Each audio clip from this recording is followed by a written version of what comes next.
Hi friends, मैं आपका दोस्त मनोज गुप्ता।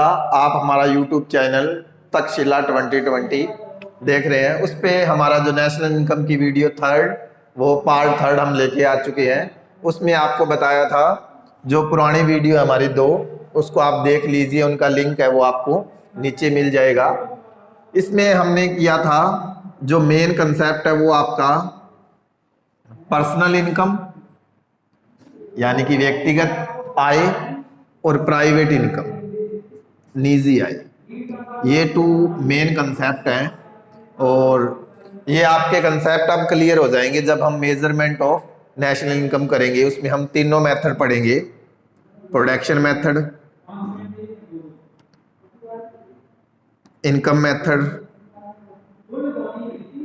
और थर्ड एक्सपेंडिचर मेथड। ये तीन मेथड है, तीनों का आपस में रिलेशन है वो हम समझेंगे। प्रोडक्शन को हिंदी में उत्पाद विधि, इनकम को हम आय विधि बोलते हैं और एक्सपेंडिचर को व्यय विधि बोला जाता है। प्रोडक्शन की जब हम बात करेंगे, इसके थ्री नेम है। वैल्यू एडिड भी बोलते हैं इसको, और इंडस्ट्रियल ओरिजिन भी बोलते हैं।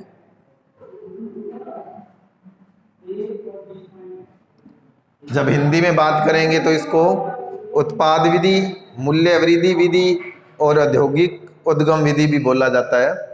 जब हम इनकम की बात करेंगे, इसको फैक्टर पेमेंट मेथड भी बोलते हैं।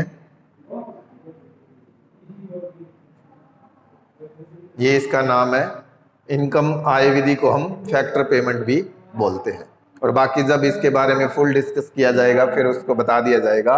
आज हम ओनली प्रोडक्शन यानी कि वैल्यू एडिड और इंडस्ट्रियल ओरिजिन मेथड है उसकी बात करेंगे, क्योंकि इनमें से एक मेथड आपको मिल जाता है।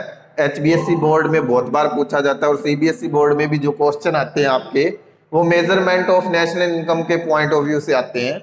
उसमें आपको प्रोडक्शन मेथड कुछ आइटमें दी होंगी इसकी, उसको सिलेक्ट करना होता है कि आप कौन सा मेथड अप्लाई करोगे, प्रोडक्शन, इनकम या एक्सपेंडिचर। अब तीनों का आपस में रिलेशन बता देता हूं। आपको पता है, जब भी हम प्रोडक्शन की बात करेंगे तो हमने बताया था प्रोडक्ट की बात कर रहे हैं, और जब भी हम प्रोडक्ट की बात कर रहे हैं तो गुड्स और सर्विसेज की बात करते हैं। और गुड्स और सर्विसेज के बारे में आपको मैंने अपनी जो फर्स्ट वीडियो है नेशनल इनकम, उसके बारे में बताया था। गुड्स हैं वो टेंजिबल होती हैं, उसको देख सकते हैं, और सर्विसेज हैं वो इंटेंजिबल होती हैं। उसके बाद आपको पता है कि हम जो प्रोडक्ट है उसको क्या करेंगे, सेल। और सेल करते हैं तो उसको जो दो पार्टीज होती हैं, एक सेलर होगा एक बायर होगा। क्योंकि आपको पता है सेल तभी पॉसिबल है जब टू पार्टी होती है, एक सेलर होता है एक बायर होता है। सेलर की तो वो क्या होगी, इनकम कहलाती है, और बायर का वो एक्सपेंडिचर। क्योंकि एक्सपेंडिचर में आप पढ़ोगे आगे कंजम्पशन प्लस में इन्वेस्टमेंट, इसको हम अब हिंदी में समझते हैं। जो प्रोडक्शन आपको बता दिया उसमें मेनली उत्पाद से रिलेटेड है।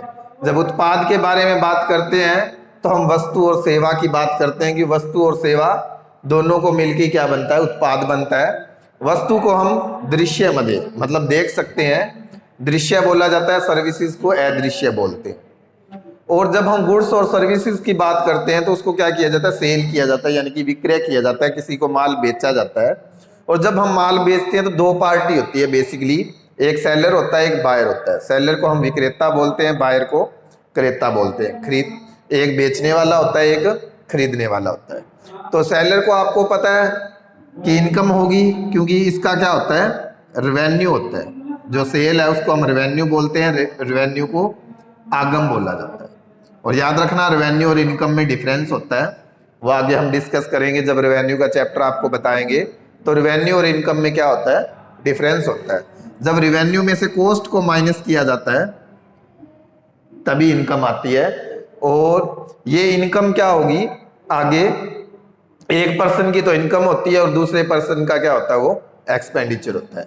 क्यों, जब हम एक्सपेंडिचर मतलब खर्चे की बात करते हैं, व्यय की बात करते हैं, तो दो चीजें उसमें इंक्लूड होती है, कंजम्पशन और इन्वेस्टमेंट।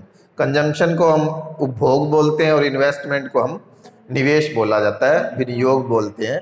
ये दोनों चीजें आती हैं तो हमारा एक्सपेंडिचर कंप्लीट होता है। अब इनका रिलेशन जब हम करें तो आपको पता है, जब भी प्रोडक्ट आया उसको आप क्या करोगे, सेल कर रहे हो तो किसी की तो इनकम होगा, किसी का एक्सपेंडिचर होगा। तो इसका मतलब तीनों का जो होता है वो इक्वल आएगा। टोटल प्रोडक्शन, प्रोडक्ट होगा वो इनकम में कन्वर्ट होगा और इनकम होगा वो एक्सपेंडिचर। क्योंकि आपको पता है कोई उत्पाद है उसको कोई पर्सन तो सेल करेगा, जो सेल करेगा उसके लिए वो इनकम है, और कोई पर्सन है वो परचेज करेगा उसके लिए क्या है, वो एक्सपेंडिचर। और इसलिए जितनी भी नेशनल इनकम की जाती है उसके लिए हम उत्पाद निकालते हैं। और हमने पहली वीडियो में डिस्कस किया था जो जीडीपी एमपी होता है वो हमारा फाइनल प्रोडक्ट होता है।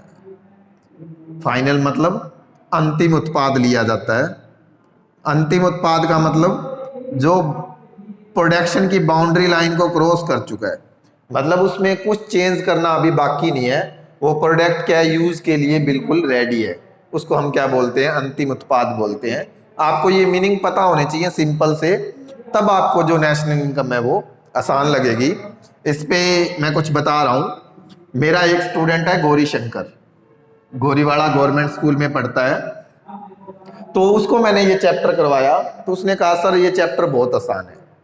क्योंकि मुझे पहला स्टूडेंट मिला जिसने फर्स्ट यानी कि पहली बार पढ़ा और उसने मुझे ये कहा कि ये चैप्टर सर बहुत इजी है, आसान है, मुश्किल नहीं लगा।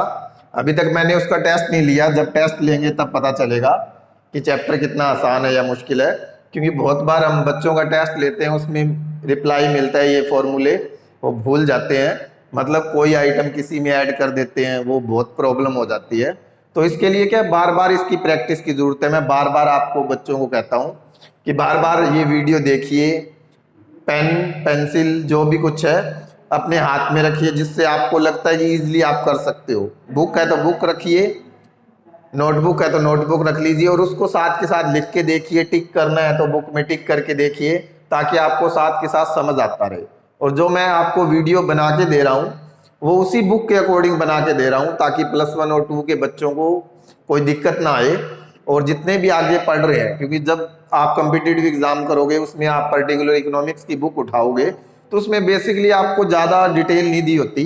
ज़्यादा डिटेल के लिए आपको +2 की बुक फॉलो करनी पड़ेगी इस टॉपिक के लिए, या फिर MA लेवल पे जो मैक्रो इकोनॉमिक्स की बुक आएगी उसमें नेशनल इनकम के बारे में डिटेल में दिया होगा। लेकिन आपको बेसिकली कंसेप्ट क्लियर करने हैं तो +2 की बुक है, अच्छी बुक है नेशनल इनकम को क्लियर करने के लिए।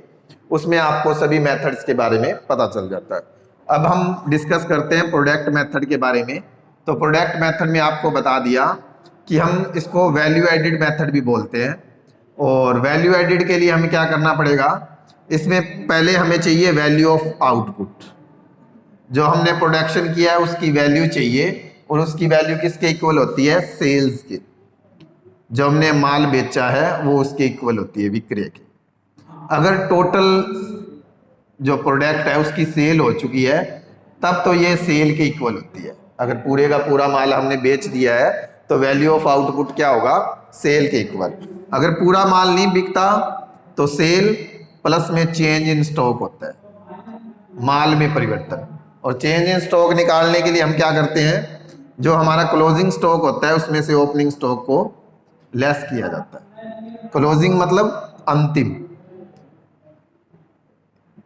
और ये प्रारंभिक। यानी कि स्टार्टिंग में जो वर्ष के शुरू में जो हमारे पास स्टॉक पड़ा है उसको ओपनिंग बोला जाता है, और जो वर्ष के अंत में रह जाता है वो क्लोजिंग स्टॉक होता है।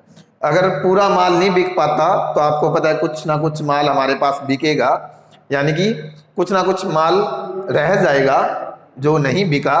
जो बिक गया तो उसको तो हम सेल में कर देंगे, जो माल नहीं बिकता उसको हम क्लोजिंग में रखते हैं।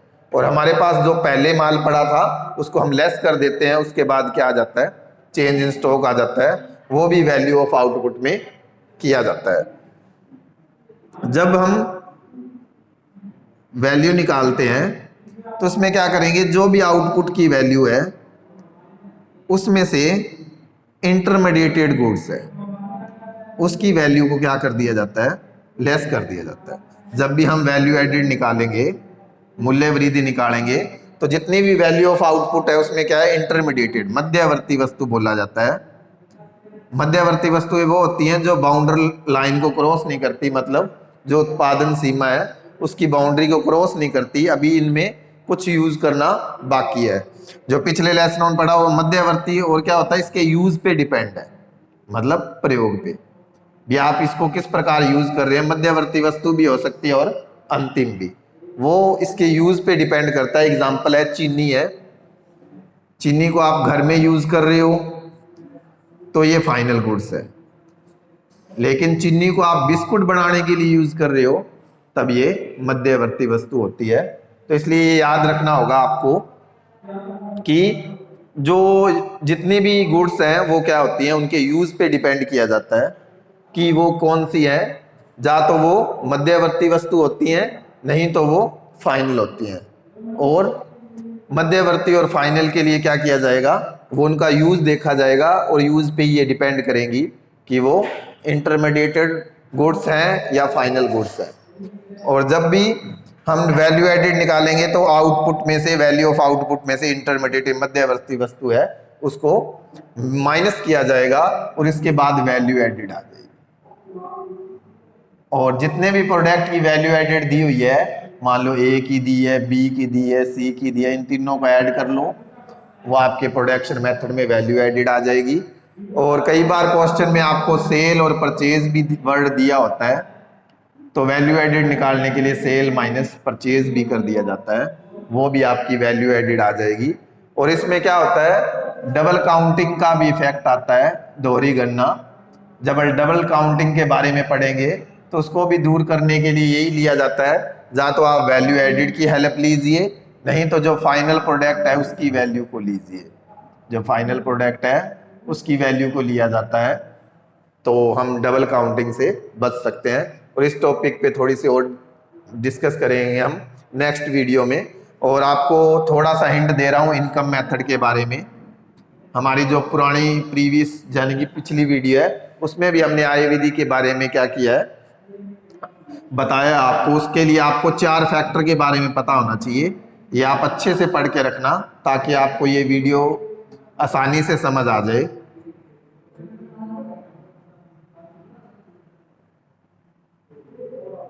मैंने 4 फैक्टर बताए थे आपको। लैंड, लेबर, कैपिटल, एंटरप्रेन्योर होते हैं। हिंदी में समझते हैं, लैंड को भूमि, लेबर को श्रम, कैपिटल को पूंजी, एंटरप्रेन्योर को उद्यमी बोला जाता है।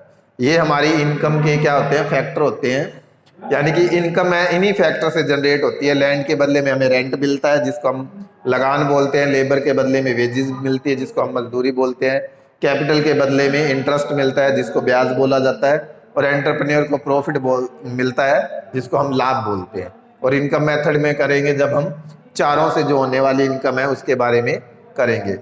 और वैल्यू एडेड में आपको बता दिया कि इसको मूल्य वृद्धि बोलते हैं। मूल्य वृद्धि के लिए हम क्या करेंगे, जितना हमारा आउटपुट होता है, आउटपुट को उत्पादन बोला जाता है, उसका मूल्य है वो निकाला जाएगा कि इस प्रकार अगर हमने टोटल माल सेल कर दिया है, बेच दिया है, तो टोटल आ जाएगा।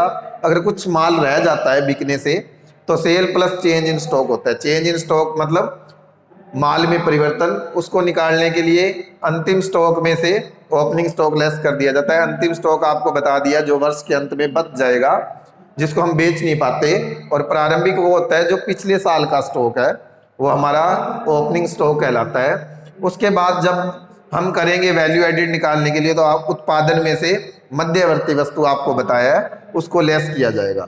और मध्यवर्ती वस्तु क्या होती है वो आपको बताया, कोई भी गुड्स है वो उसके यूज पे डिपेंड करता है कि वो मध्यवर्ती वस्तु है या फाइनल यानी कि प्रोडक्ट है, उसको हम उस प्रकार निकालेंगे। और कई क्वेश्चन में आपको सेल और परचेज वर्ड दिया होता है, तो सेल और परचेज की हेल्प से भी आप निकाल सकते हैं। सेल में से परचेज को माइनस किया जाएगा तो वैल्यू एडेड आ जाएगी। जब भी ये मेथड करोगे तो आपको इन चीजों के बारे में पता होना चाहिए, फिर आपको ये मेथड बिल्कुल आसान लगेगा और आपको ये पता भी नहीं चलेगा कि आप नेशनल इनकम पढ़ रहे हो आपको बिल्कुल इजी वे में ये आपको समझ आ जाएगा। और मैंने जो मेरी फर्स्ट वीडियो है आपने देखी होगी, उसमें मैंने अपनी क्वालिफिकेशन के बारे में बताया था। वो क्वालिफिकेशन मैंने अपनी प्रशंसा के लिए नहीं बताई थी कि लोग मुझे ये कहें कि आपने इतनी डिग्री कर रखी हैं, तो वो चीज़ मैंने आपको इसलिए बताई थी कि आपको ये ना लगे कि एजुकेशन बहुत ही बोरिंग है, आपको ये लगे कि एजुकेशन इंटरेस्टिंग है। क्योंकि किसी पर्सन ने इतनी डिग्री कर रखी है, पढ़ रहा है, तो उसको कुछ ना कुछ उसमें खास लगता होगा, तभी वो स्टडी कर रहा है। क्योंकि जो ये जितनी भी स्टडीज़ हैं वो मेरी रेगुलर है और मुझे लेक्चर लगाना पसंद है। और हम क्योंकि जितने भी हमने स्टडी की है वो टीचर से बातें करके, जहाँ हमने क्लासमेट्स के साथ बैठ के डिस्कस करके वो उसी जरिए से सीखा है। तो यही मैं अपने बच्चों को कहता हूँ कि आप अपने टीचर से कंसल्ट करिए, उनसे पूछिए, अपने क्लासमेट और अपना ग्रुप बनाइए 2 और 3 स्टूडेंट्स का, और आपस में बात करिए। और एक और बताया आपको, हमारी वीडियो को ज़्यादा से ज़्यादा लोगों तक शेयर कीजिए, क्योंकि ये वीडियो हमें मोटिवेट देगी, आपको बार बार बताया है। और जितना आप हमारी वीडियो को लाइक करेंगे और उसमें जो भी कमियां हैं उसमें कमेंट करेंगे, तो हमें पता लगेगा, उन कमियों को दूर करेंगे और हम वीडियो को जितना इंटरेस्टिंग बना सकते हैं उतना बनाने की कोशिश करेंगे। और कोशिश करेंगे कि इस लेक्चर में हम आपको उसके साथ कोई जनरल नॉलेज की या कुछ 1-2 बातें इसमें ऐड करें, और ताकि आपको ज़्यादा बोरिंग फीलिंग ना हो। क्योंकि जब हम स्कूल में टीच करवाते हैं तो उस टाइम तो हमारे पास ज़्यादा टाइम होता है और हम वीडियो को ज़्यादा लंबा भी नहीं कर सकते, क्योंकि कई बच्चे हैं वो ज़्यादा लंबी वीडियो उनको देखते नहीं है। तो इसलिए हम वीडियो को जितनी शॉर्ट करने की कोशिश करते हैं उतना रखते हैं और इस प्रकार वीडियो बनाते हैं ताकि आपका जो पूरा टॉपिक है वो एक वीडियो में पूरा कवर हो जाए। और इसलिए कह रहा हूँ, ये आपका एक मेथड था। जो नेक्स्ट वीडियो हम उसमें इनकम मेथड और एक्सपेंडिचर मेथड के बारे में बात करेंगे। और आपको कोई भी इस वीडियो में कमी लगे तो हमें कमेंट कीजिए और वीडियो देखिए, लाइक कीजिए और आगे शेयर कीजिए, और हमारे यूट्यूब चैनल को जितने से ज़्यादा हो सके सब्सक्राइब कीजिए, ताकि अगर हमारी एक इमेज बनेगी तो हम भी ज़्यादा से ज़्यादा क्या करेंगे, अपने आप को मोटिवेट करेंगे ताकि ज़्यादा से ज़्यादा वीडियो बना सकें। धन्यवाद।